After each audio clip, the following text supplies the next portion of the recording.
Welcome to Trojan Insider. My name is John Emmett. VSU volleyball finished their regular season with an 18-9 record. Now the Trojans getting set to host the CIAA Volleyball Championships coming up this weekend at the MPC. Joined now by head volleyball coach Rose White. Rose, your team had to kind of bounce back late in the week after a tough conference loss, only your second divisional loss, and you took care of your business against Elizabeth City State. Was it difficult to get the team kind of refocused after Chowan? Honestly, not really. Elizabeth City's not really a very tough opponent. So I think the team pretty much knew we were going to go in there, and as long as we played good volleyball, would come out with a pretty easy win. But I think the bigger challenge is going to get them to be refocused for championships. Let's talk a little bit about the Chowan match. All three sets were close. All three went the other way. What was your take on the evening? Disappointment. I felt like we really let an opportunity slip away from us. Our two outside hitters hit negative. It's almost impossible to win, with that. I think I've talked about on this show with you a few times about how, there's always like a reason, I feel like, why we're letting these matches slip away. And if we can just correct that, then we'll do better the next time. And it's like we correct one thing and then another part of our game sort of fails us. And if we can get everything to come together, then, we're going to be our strongest and our best. But I don't know if we've seen that yet against a tough opponent. When you're playing a weaker opponent, now maybe it's a little bit tougher to gauge your performance, but did you feel like your team came out and did what you wanted them to do? Yeah, definitely. I wouldn't say I like to play weaker opponents. It's not something I think any coach likes, but you do get to try maybe some different lineups and some people who haven't seen, the court very much in the season. And, I feel like everyone came out against Elizabeth City and played well, and that was nice. Everybody got to play and everyone played well. Okay, we get into the tournament. From the north, obviously, your team at Chowan, the two to look for. Mm-hmm. Shaw had a terrific regular season, big run at one point, like 15 consecutive matches won. How do you judge the tournament field? This is definitely the toughest tournament that we will have played in since I've been here. The teams are stronger than they've ever been. I feel like every year we've been in the tournament, our first match has kind of been a gimme match. We kind of knew that we had a very high percentage chance of winning it, even if we weren't playing our best. That's not the case this year. I feel like we're going to have to fight every match. And I think, with the exception of maybe Shaw in their first round, I think everyone is feeling like they're going to have to fight for every match. No one, I think, is going to have an easy go at it. How do you structure practice this week, getting ready for multiple opponents in the tournament atmosphere? I like to focus on one thing at a time, so we are going to focus most of our practice on defeating Winston. To me, there's no real point in looking past Winston to the next opponents. One, because we don't know who they're going to be, and two, if we don't take care of that first game, it doesn't really matter. So we are going to focus on some things that will help us beat Winston. I think for me, practices for me are normally everyone's kind of mixed together and everyone plays with everyone, but these last couple weeks we've really been trying to get our starters together to work out some kinks with our projected starters for the match, so they're going to see a lot more practice time together than maybe they would in the middle of the season. You and Winston have a little bit of tournament history, and it actually goes back predating your arrival here. Break down the match with the Lady Rams. They're a hard team to break down because their coach is, I don't know if erratic is the best word, but she never really does the same thing twice. You can't watch film of them and then expect that to be what you're going to see when you play them. The second she doesn't like things, she starts to make subs and adjustments, and she'll put people in different positions and change things totally around. And so, I think the key for us is to be willing to be flexible with those changes and make sure that we always know who's across the net from us. And we're going to talk about each player and their specific strengths and weaknesses, and we are going to have to do a really good job of knowing that's this player now, this is what she's good at, this is what she isn't good at, and how do we, attack that. And then if we do that well, we're going to have to expect that she's going to come out of the match and someone else is going to come in and the game plan might change a little bit. I think being flexible and really, really putting a lot of focus on what's going on the other side of the court is going to be key for us. You know, CIAA volleyball the last few years, there have been 3 or 4 schools that kind of sit at the top and everybody else is sort of chasing. Shaw really emerged this year and set school records. They've done all kinds of things. What about their program elevated to where they got to where they are now? I mean, they just have some good kids. And, Kelly Murphy, number 22, player of the year last year as a freshman. She's having an outstanding season again. They just have some really good athletes on their team. And, their coach gets them to work hard and gets to have a lot of energy out of them. And, they are definitely a strong opponent. She did a great job recruiting a whole different kind of kid than who was recruited my first year, I was here. Any chance in the bracket that you get a third shot at Chawan? Yeah, if we both went out on our sides, then we would play them in the finals. I could definitely see that happening. They have, the way the tournament's set up, a good chance of making it to the finals. And I think our road is a little bit tougher than their road, but it's definitely doable for us. Traditionally, you travel for this event. This time, you're the host. Does that change the dynamic at all? It does. And, it's our first year hosting, so I'm not 100% sure how it's going to change. But, I think when you're at the tournament and you're traveling, it's easy to get really focused in on it because that's sort of, you feel like you're somewhere for a purpose. On Friday, my kids are going to go to class. They're not going to be hanging out at the hotel and then going and watching games. Like, they have class, they're going to class. So it's going to be different. It's going to be interesting to try to get them refocused for, our match. But that's their everyday life during a home game. So maybe it will work out in our benefit that they do get to do their normal routine and then come and play a match. Do any additional responsibilities fall on you as the host team for this, or can you just kind of do your thing?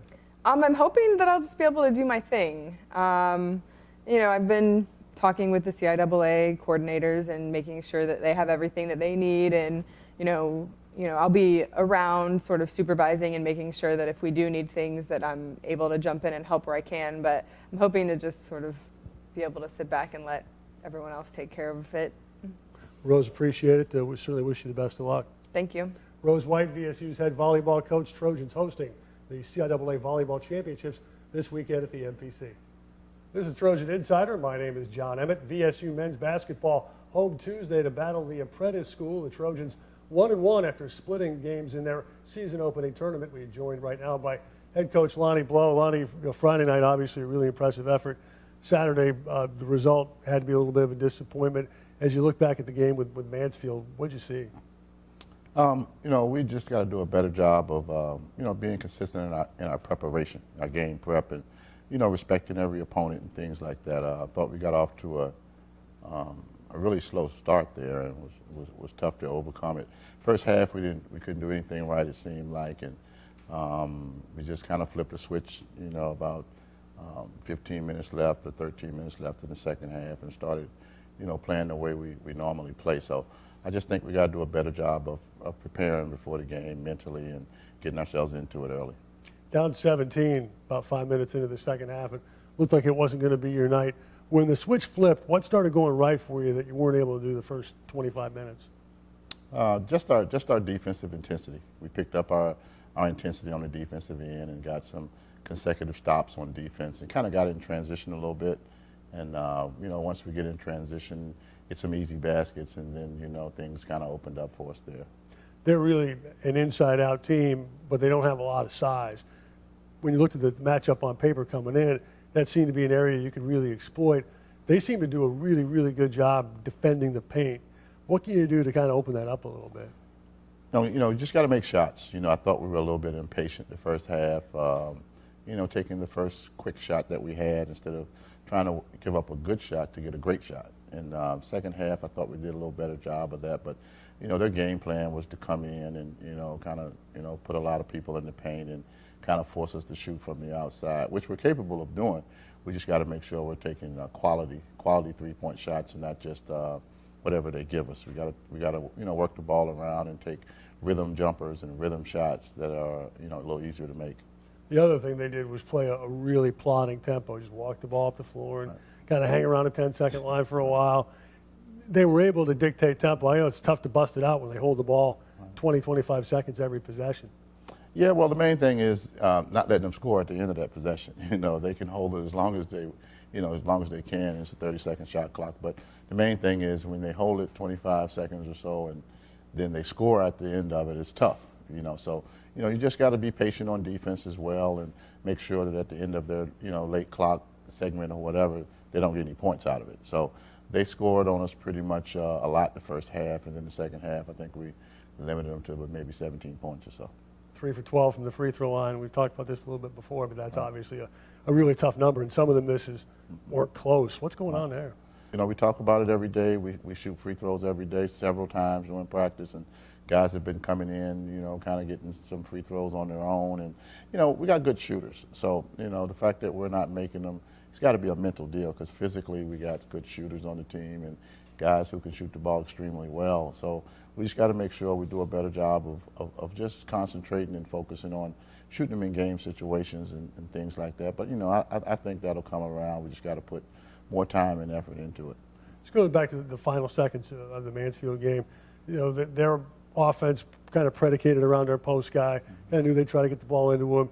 They get it into him. You defended it well. And then the other kid sneaks in and gets the offensive rebound. Was it just a question of everybody kind of went to the ball and nobody boxed out?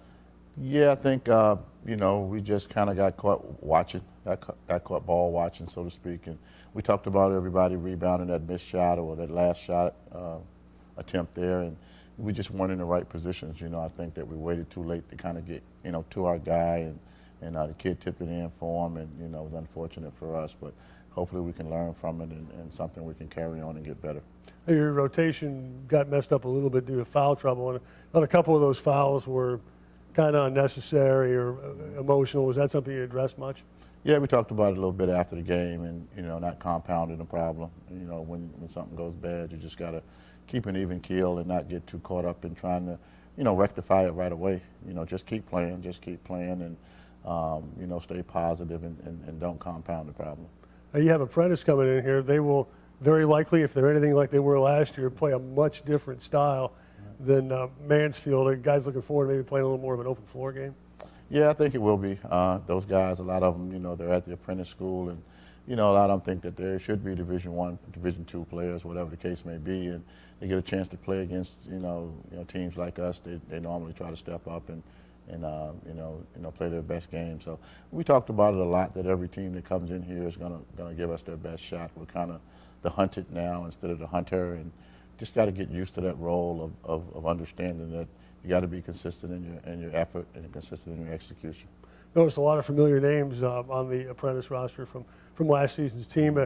Have they made any significant additions to that club that you're aware of? Yeah, I saw them play yesterday, and they got a few new guys, but their best players are still the kids from last year. So we got to make sure we try to contain those guys, and basically our deal is us. If we just do the things and play with the effort and intensity that we're capable of, we can take care of pretty much anybody. We just got to make sure that we're ready to do that night in and night out. A little stretch on the road coming up following Apprentice, trip to Georgia, and then a couple of trips down to North Carolina. You test the guys a little bit on the bus, if nothing else. Yeah, but we're a pretty good road team. We play pretty well on the road when we can kind of get ourselves together and focus a little more and concentrate on the business at hand. And we're used to playing on the road and sometimes not having much of a crowd, only ourselves. And so we were good at it last year. I think we'll be good at it again this year. We just got to bring it. What are you looking for from the guys against Apprentice? I think that the guys realized that we pretty much gave the game away Saturday night, and we talked about the fact that you don't get any do-overs. It's not like PlayStation or whatever the case may be when you just run it back. So every game's important, and losing is something that I definitely hate. But you just can't beat yourself. You're gonna lose sometimes, but you just got to make sure it's one of those deals where the other team just outplays you. You can't afford to just come in and just kind of, do the things to beat yourself. And if we can continue to stay away from that stuff, we'll be fine. Lonnie, thanks a lot. Appreciate it. Best of luck. Thank you. Appreciate BSU men's basketball team tangles with Apprentice Tuesday at the MPC. This is Trojan Insider. My name is John Emmett. VSU women's basketball team opened their season splitting 2 games in Pennsylvania. We are joined now by head coach James Hill. Coach, you picked up a very nice double-digit win over a good Gannon program opening night. A little bit of a step back in game 2 against Millersville. How would you sum up the weekend? We'll sum it up. Our thing was, like I told them, if you can go up there and get 2, it would be great. If you get a split, to start the season off on the road, somewhere that you're playing that you're not familiar with, would be great for us as well. Nandy Taylor had 2 fabulous games. We saw flashes of her ability to score the ball last season, but 53 points in 2 nights, that's pretty dynamic production. Has she been able to kind of elevate her game a little bit? Well, yeah. Plus, last year, was really her first year playing with us, so she was still learning the system. This year she had the system down, and she what she could do in the offense set and where her scoring will come from in the offense. Speaking of the system, they had a really nice defensive night against Gannon. They held them well under 60. They shot 50% the next night, Millersville. How would you sum up your defensive effort first 2 games? Our first 2 games, I told them it was average defense. We kind of, we got a lot of new players in there still not understanding the rotation and how we press. So, we had a lot of breakdowns in situations where that, we made runs and we cut the lead, and then we allowed them to go back and get 2 easy baskets back-to-back on the weak side. Rebounding the second night didn't go your way. How big a concern is that at this point? Well, it's a concern, but the most important thing I tell my players, they got the box out. In order for us to be successful, like I tell them, it ain't how big you are. It's all about the heart. You got to want to box out, and you got to want to get the rebound. You mentioned a lot of newcomers. This is a team that hasn't had a chance to really play much together yet. How did you see the chemistry offensively the first 2 games? I see a lot of good things. I like what I see with the young ladies. They work hard. They get in the gym. They do it. Everything we ask them to do, they're doing it. And like I say, once the chemistry builds, game after game, I think it's going to be a very successful end for us. Besides Taylor, there wasn't another consistent source of points yet. Is that something that you think comes in time with people playing together, getting used to each other? Yeah, that's big. Like I say, now they know the system in and out. I have a good, strong point guard in Dominique. She had to understand the other players, what their strength is on offense as well as their weakness. Sometimes, if a person that is not a 3-point shooter that is out there, you can't get about any and everybody. You have to know who the shooters are and who's not the shooter. So that's something we're going to learn as time goes on. One key is developing offensive presence in the 4 and 5 spots, and there's a lot of newcomers inside. Obviously, Taylor was able to get her thing done over the weekend. At what point do you feel like you're going to be comfortable in getting some production from the post and from the 4? We still have 1 or 2 players that right now we're trying to get some things straightened out with them to get them on the floor. And like I said, we have Jada Wilson out of Detroit, 6'2" player that I know she's going to make a major impact. And then we got Tierra Richburg. We just waiting on just final paperwork to get cleared. And once we get those 2, I feel we're going to be a lot stronger in the post. Challenging opening weekend playing 2 VSAC teams in Pennsylvania. It's a hard way to open. How satisfied were you, given the level of competition you faced? I'm very satisfied with the players. Like I told them, Gannon was very big. Like I said, they had the front line on the 1-3-1. They had a young lady up there at 6'1", young lady in the middle 6'4". On the backside of the 1-3-1, they had a 6'5". So like I kept making them understand because they're big, we just got to use our quickness against their size. You opened with 3 straight on the road. Was that kind of by design with a new team to get them to just kind of spend some time together? Yes, that's key. On campus, everybody has to spend time with who they want to spend time with. But when you're on the road, you become a family more so than you are at home. All right, the family makes a little trip down to Apprentice Thursday. Team that we saw last year was a pretty athletic bunch. What do you know about the Builders heading into 16-17? Well, the same team returning. They're going to push the ball. Like I said, they want to play hard and. They're going to play a zone against them. We just got to be prepared for whatever they throw at us, though. Lincoln's had some success over the last 2 years. 2 years ago, an outstanding team. Did you get a chance to do a little divisional scouting while you were up there? Yeah, but, my focus is, like I tell the young lady, I don't get focused on anybody that's way down the line. I only focus at the next team coming up. You can't look so far ahead that you forget about the people that you got to face on the way to get there.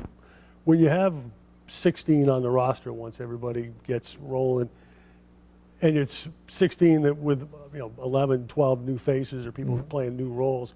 How difficult is it to get them all rolling and figure the rotation out, just kind of sort through everybody? Well, each individual understands, there are 3 parts of basketball they have to understand. You got role players, you got players, and you got program changers. So each player has to understand their role, when it brings whatever we need into the program. All right, as you go down to Apprentice Thursday, what are you hoping to get out of the evening, maybe aside from a W? Hopefully, like I said, continue to work on our defense. You know, we're a pressing defense, and our goal is to still be ranked again, you know, in the country in defense. For the last 4 or 5 years, we've been ranked in the top 25 in defense. So, you know, that's something we take a lot of pride in, because I always tell them at the end of the, you know, your defense will get you to the championship. You know, offense win games, sell tickets, but that defense will get you over the hump. James, thanks a lot. Appreciate it, and wish you a lot of luck Thursday. All right, thank you very much. James Hill, women's basketball coach. Trojans continue their road trip at Apprentice before they come home the following weekend for their annual Thanksgiving tournament.